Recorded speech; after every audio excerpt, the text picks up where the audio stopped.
instead of standing in line, we just do it that way.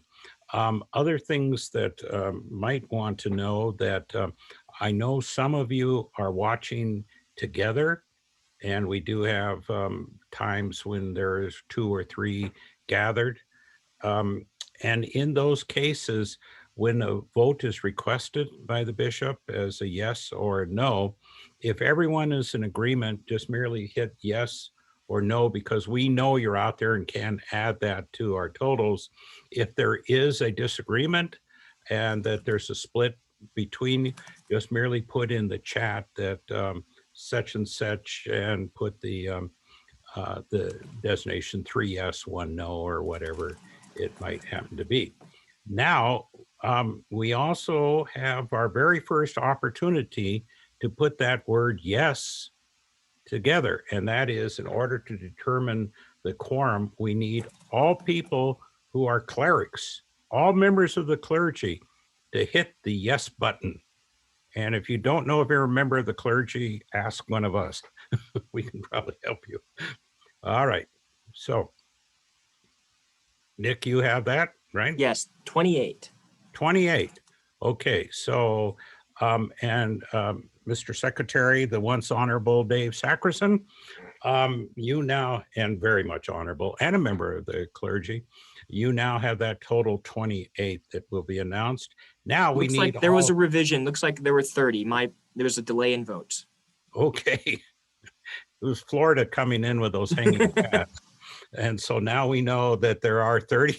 Is there anybody else that was wondering if they were ordained? Are you looking? Am I wearing a collar? Bing. Yes. Okay. All right. Well, now we know that 30 people believe they're ordained and that they have been called. That's good.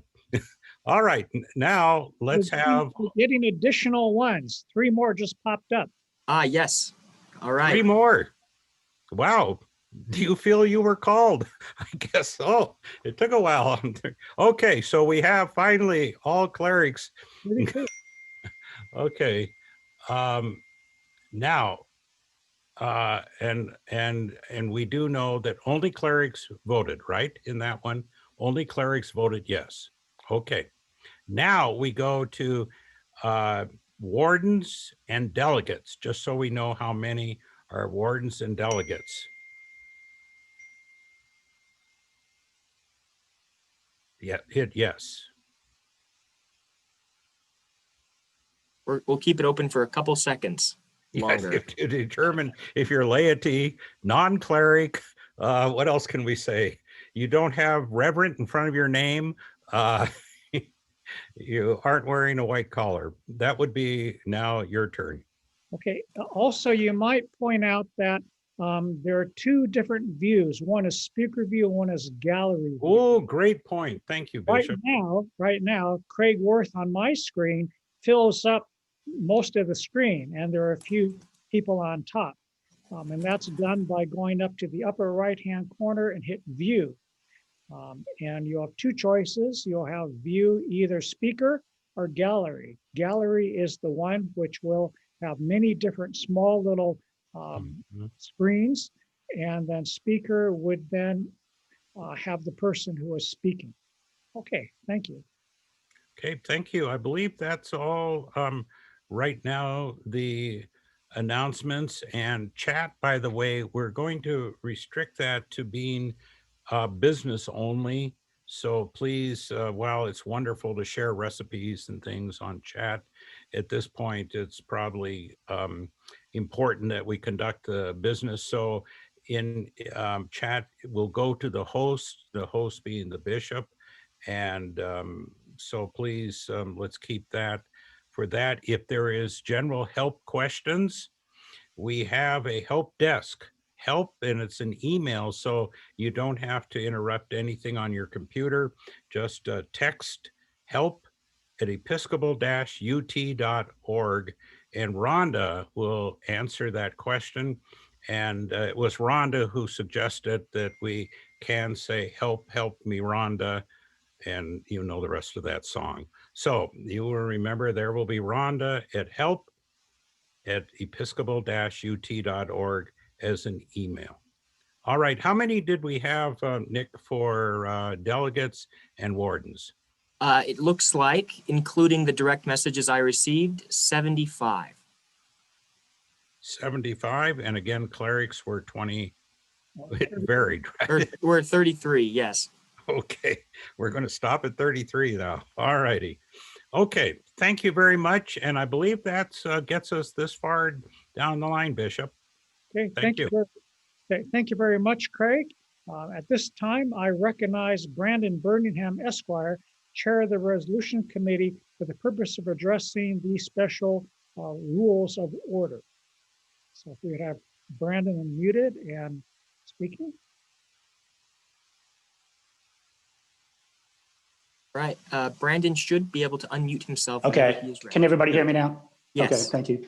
Thank you, Bishop. Bishop Hayashi and the Resolutions Committee respectfully remind the convention, pursuant to Appendix 4.1 of the Diocesan Canons, that the rules of order as posted on the Diocesan website remain in force unless amended or repealed. There is a resolution to approve the special rules of order, which has been posted on the convention website as resolution number 5. And it's proposed for the purpose of facilitating this virtual form of convention.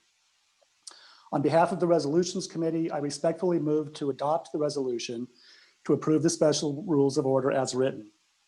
Neither the Resolutions Committee nor the Committee on Convention Planning and Arrangements is proposing any other amendment to the rules of order that would affect this convention. Thank you. Okay. Do we have any questions for Brandon? And again, this is a time for you to use your raise hand function if you do have any questions.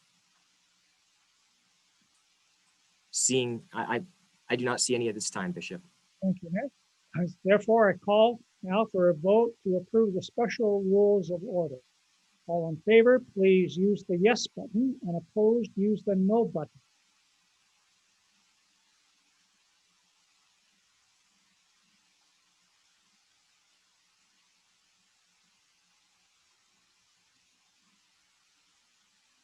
Okay.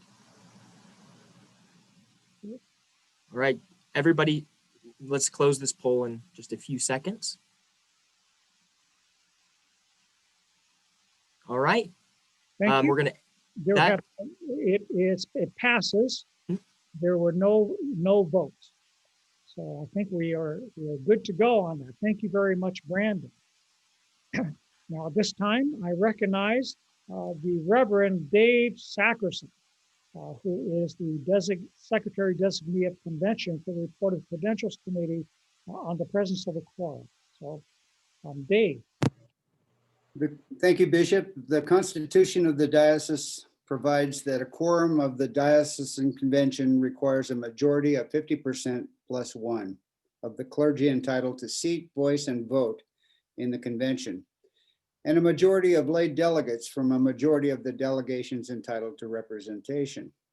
At this time, we have 33 clergy in the diocese entitled to seat, voice, and vote. 29 constitute a majority of that number, and we have 33 clergy present in this virtual gathering. We have 22 delegations entitled to representation in the convention, for which 12 constitutes a majority. We have a majority of certified delegates from 22 congregations present. The total number of lay delegates present is 75, and a majority thereof is 38. Therefore, Bishop Hayashi, we are pleased to report that a quorum is present for the opening of this convention. Thank you. Then, without objection, are there any objections, frankly, to that report? Okay, seeing no hands go up, then without objection, the report of the Credentials Committee is approved. Now, excuse me for just a moment. Canon Chancellor Stephen Hutchinson, please. I do have a question for you, Steve, and that is, you and I had a conversation the other day, or an email exchange, in which we needed to grant seat, voice, and vote to Reverend Canon Mary June Nestor. Is it at this point in time that we should be doing that? I believe the seat, voice, and vote action takes place a little later in the script. Okay, thank you. I just wanted to make sure we did not lose that piece. Thank you very much, Canon Hutchinson. Okay, so once again, now I will recognize the Reverend Dave Sackerson for a motion to approve the proposed calendar of convention. Oh, Dave is muted. Please unmute Dave. Thank you, Bishop. At this time, I move to approve the proposed calendar of convention. Call for a vote for the approval of the calendar convention as moved by the Committee on Convention Planning and Arrangements. All in favor, please use your yes button. Opposed, no.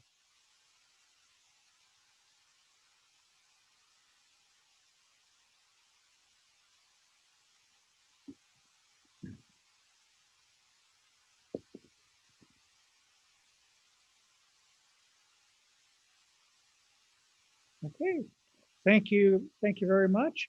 And at this point in time, then we have one no vote and the rest are yes. So therefore, I declare the 115th convention to be organized for business. There we go.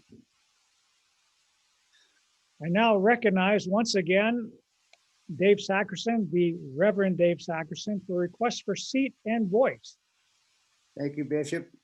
Bishop Hayashi, I move that the convention extend the privileges of seat and voice to the following individuals. Brandon Birmingham, Vice Chancellor and Chair of the Resolutions Committee. The Reverend Canon Mary June Nessler, Missionary for the Episcopal Church. Ms. Stacy Shelton, Chief Financial Officer. Ms. Nancy Tanner, President of the Standing Committee. Ms. Elaine Weiss, Trustee of the Perpetual Trust of St. Peter and St. Paul. Thank you very, very much. Now, once again, back to Canon Chancellor Stephen Hutchinson. Regarding the vote that we're about to take, shouldn't, and I believe I'm correct on this, but if I'm not, that is okay. Shouldn't the Reverend Canon Mary June Nessler be granted seat, voice, and vote? Yes, I just checked that in the canons to be sure, and you're correct. For Canon Nessler, the vote to approve is to grant seat, voice, and vote. For the others, it would be seat and voice. Okay, so then at this point in time, ask you to vote yes to grant seat and voice to Brandon Birmingham, Ms. Stacy Shelton, Ms. Nancy Tanner, and Ms. Elaine Weiss. And then I will call for the vote to grant seat, voice, and vote to the Reverend Canon Mary June Nessler. So all in favor for the first, signify by saying yes.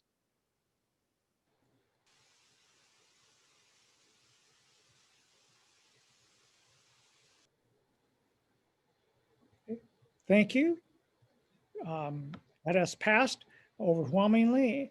And now I ask that the Reverend Canon Mary June Nessler be granted seat, voice, and vote as a cleric of the Episcopal Diocese of Utah. All in favor, signify by saying voting yes.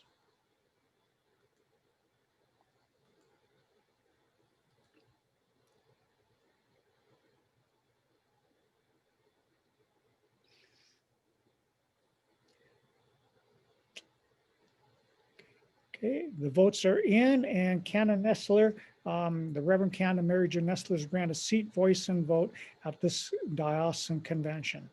Thank you very much. The point of information here is that because Canon Nessler has been living in Jerusalem and not resident geographically in Utah, the Diocese of Utah, therefore we had to move this.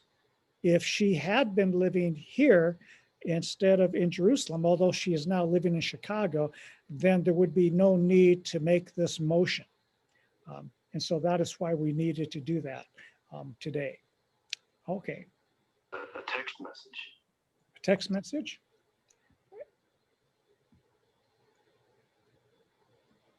Okay. Okay. All right. I don't see a text message that showed up for me, so I don't know. Okay, so now then, Article 11 of the Constitution of the diocese requires that at each annual meeting of the convention shall elect a treasurer. We will do that as part of our elections. The Constitution further requires the convention on nomination by the bishop to elect a secretary, a registrar, a chancellor, and one or more vice chancellors. Voting on these elections are by a raise of hands. My nominee for the position of secretary of the convention is the Reverend David Sackerson. My nominee for the position of chancellor is Canon Stephen F. Hutchinson, Esquire. My nominees to serve as vice chancellors are Rick Knuth, Esquire, Brandon Birmingham, Esquire, and Sandra Corp, Esquire. My nominee for the position of registrar, which includes the office of the historiographer, is Mr. Kurt Cook. Is there any discussion?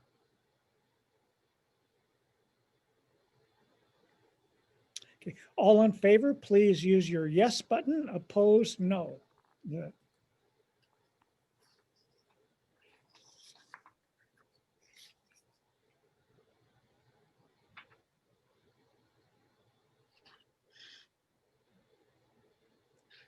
Okay, thank you. That has passed unanimously. Now, the following persons are appointed to the Commission on Ministry. There are three-year terms, one in the clergy order and two in the lay order. I am asking to appoint Ms. Karen Browning, Mr. Kurt Cook, and the Reverend Anita Miner. May I have your affirmation of my appointments to the Commission on Ministry? All in favor, please use the yes button.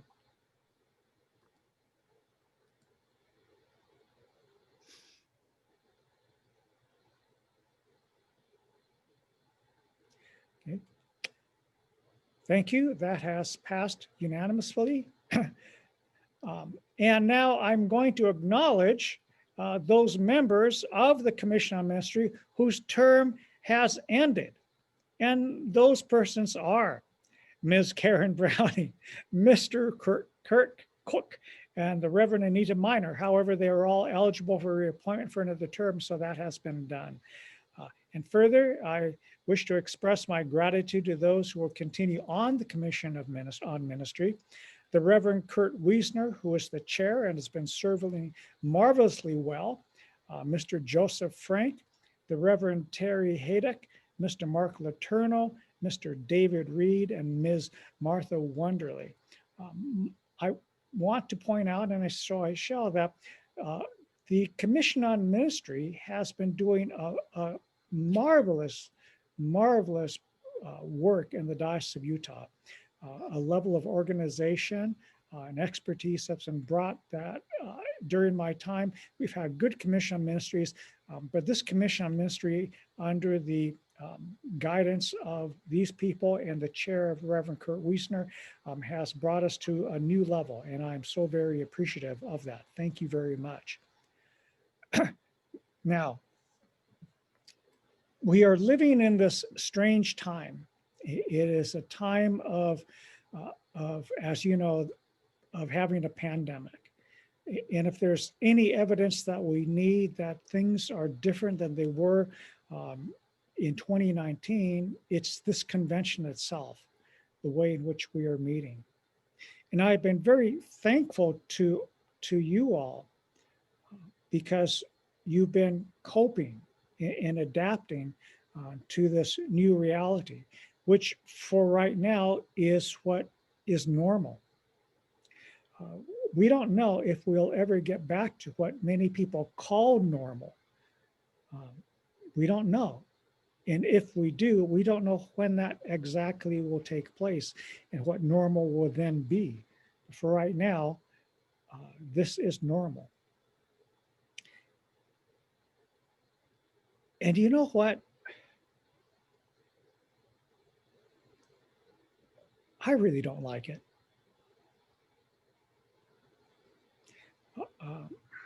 I'll be honest with you. it's been 2 months, 3 months since I've celebrated communion. You might have seen the broadcast from the cathedral, and I may be celebrating at that. However, that was recorded quite some time ago. And we just insert that into the broadcast because the communion part of that recording doesn't really change from time to time to time. My last in-person visit with a group was actually just last week, which was the first one that was done since January or February. And that was at St. Mary's in Provo for a confirmation service in the evening, in which we gathered outside and socially distanced from one another, wearing masks, and me confirming people, which I enjoyed so thoroughly, but not by touching, but by using my crozier and tapping them on the shoulders. And just being able to be in that setting, what was so marvelous and joyful for me to be able to be there. And truthfully, one of the things that this has felt like for me has been exile. Exile from the places that I love being in. And at the same time, as this has all been going on, there have been new things as well, new learnings that have taken place and new understandings that have taken place. And it would be easy, I think, for me as the bishop to be able to say to you, all right, guys, let's just charge forward and move forward without ever once acknowledging that this has been difficult, that this has just been hard. If you followed the news, you'll know that yesterday, the state of Utah recorded its highest ever number of new cases of the coronavirus. And that was just yesterday. And if you've been following the news reports, you'll know that probably tomorrow, sometime tomorrow, we will cross the line of 200,000 deaths of people in the United States from this virus. 200,000. And as much as I would like to believe that it's really not real, and I really would, and I would like to believe that there really is no reason for me to wear a mask. I would like to believe that. 200,000 deaths is something which I simply can't ignore. And the reason we are doing what we're doing in the Diocese of Utah, which is to say that we are allowing for outside services to take place outside, and for smaller gatherings. The reason we're doing all this and doing the requirements of social distancing and masks is not because I like it so much, but rather because you're precious to me. And I could. I mean, as the bishop, I could say, well, I made the determination that we don't need to do any of that. And therefore then send that word out to the diocese. But if I were to do that, and because of that decision, one of you contracted the virus and died because of that decision, well, frankly, two things. I don't think I'd be fit to serve as the bishop, your bishop. And if the decision I make causes one of the persons in our diocese to sicken and die, speaking personally, I just think I could really live with myself with something like that. So it's because of the call to be guarding the gospel and looking for the health and safety of the people of the diocese that I've done this. That's the ordination piece. And then the personal piece is because I just don't think I could stand being with myself if I made that decision and one of you persons or any person in the diocese contracted this and died. that would, I would have to just stop, I'm afraid. But that doesn't mean it's easy. It just doesn't. It's just hard. So the structure of this convention is for us to have 3 breakout sessions. In one, the first breakout session is to be able to have a time to meet in smaller groups, which you'll be, there's nothing you'll have to do except click join when it comes up, and you'll be moved to a small group. And the small groups will stay the same throughout this convention. And the first small group that we will have will be to talk about this a little bit, because I believe it's important for us to be able to grieve, to express the sorrow. Because if we don't do that and simply ignore the fact that this has been difficult, and that there's feelings of unhappiness and perhaps even just outright anger because of all of this. If we don't get the chance to be able to acknowledge that and say it, then I think we do ourselves a disservice.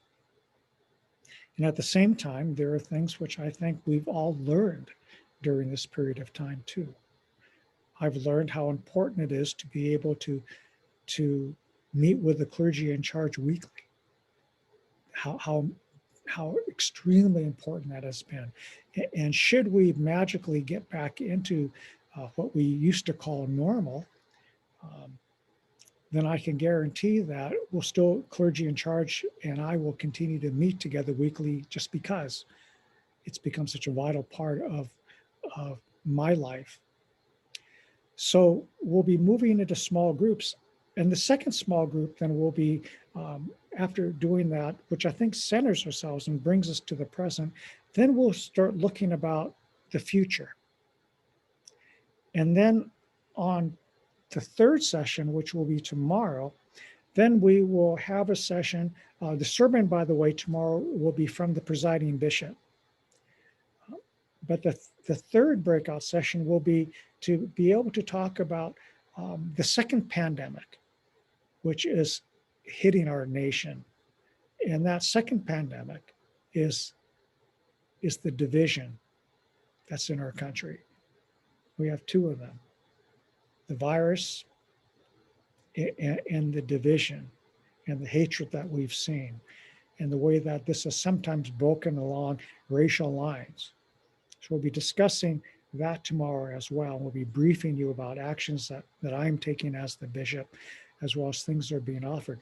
But for this first one, it will be to have the conversation about, how has this pandemic affected you? And what have you learned about yourself during this period of time? Okay, so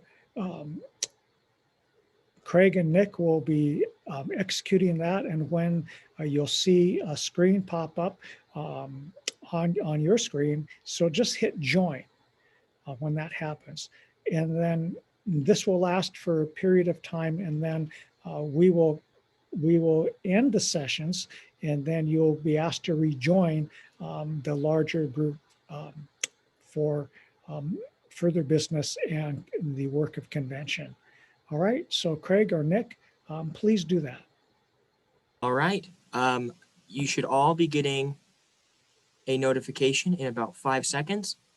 If you do not, we will manage you in just a moment. So here we go. Everybody click join on that breakout room that you were assigned.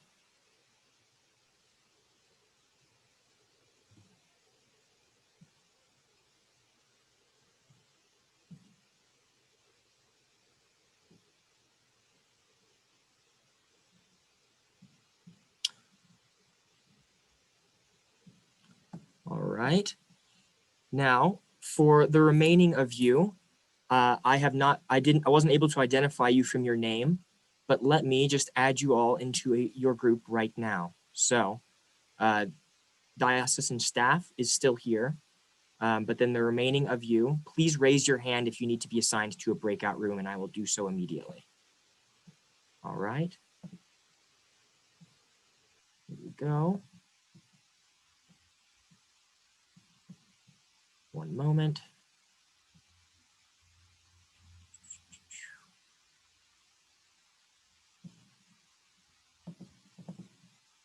Here we are.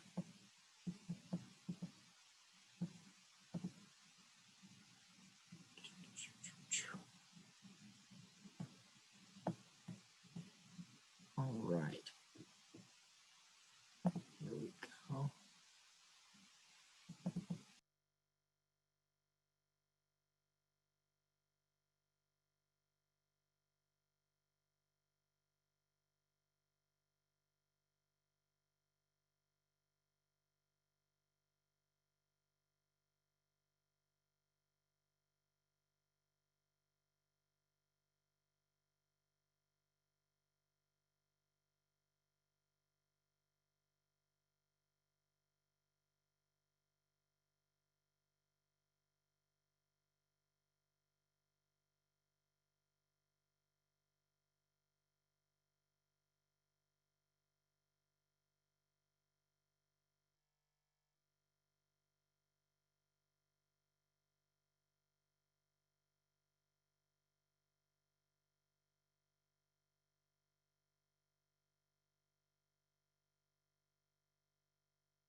Is there anybody else that believes they should be assigned to a breakout room right now? And I can do so.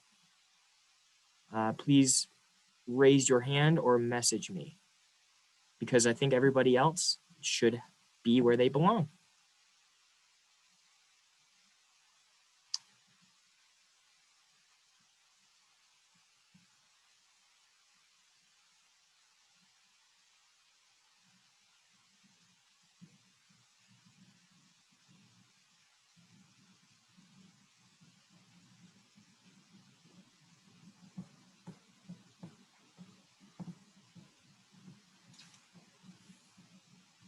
And Bishop or Craig, this breakout room was how many minutes again?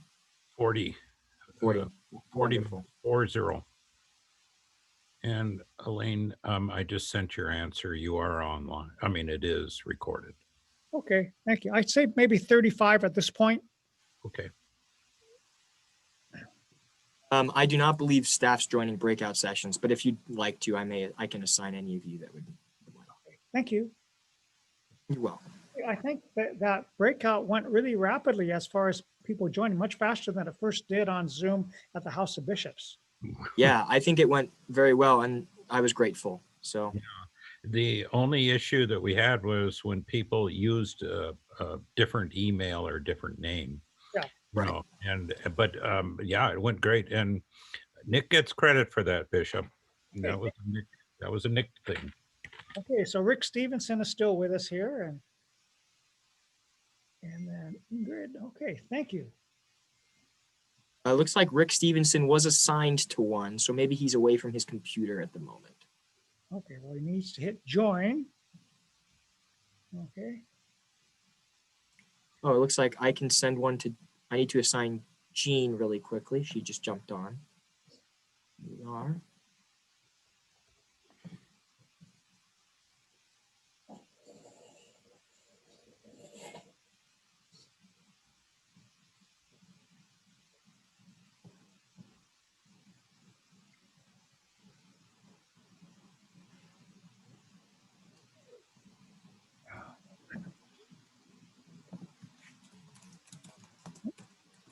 Wonderful.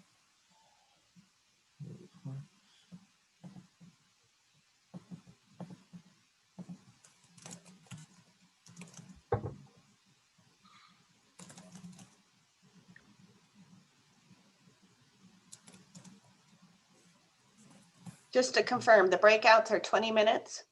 No, 40. 40. 40 with about 32 minutes left now in the Okay. first one. Should Yeah. I can broadcast a message to all so the moderators know. Should I just say a specific time, like Well, what 10:20 or 10:15? well, Yes. you could say at this point in time, you have 30 more minutes if that's what we're at. And then when it's about 5 minutes, then send them a 5-minute warning that's going to come to an end. Okay? Sounds great.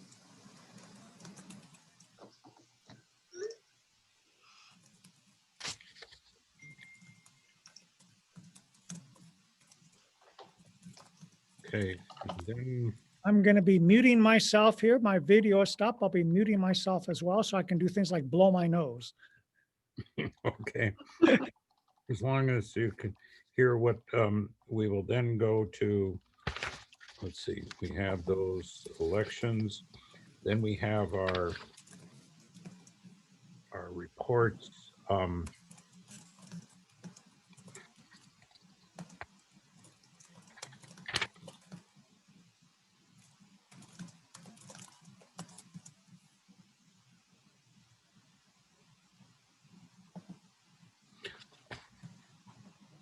Elaine, do you want me to give you like a 10 minutes or something? Because we still have a way to go before we're on to reports. So would that be helpful, or do you, I mean, whatever would be good for you? Oh, you're muted. Can we unmute Elaine, Nick? And She should be able to unmute now. right. Okay, you can unlink one of the 2 times you're in here.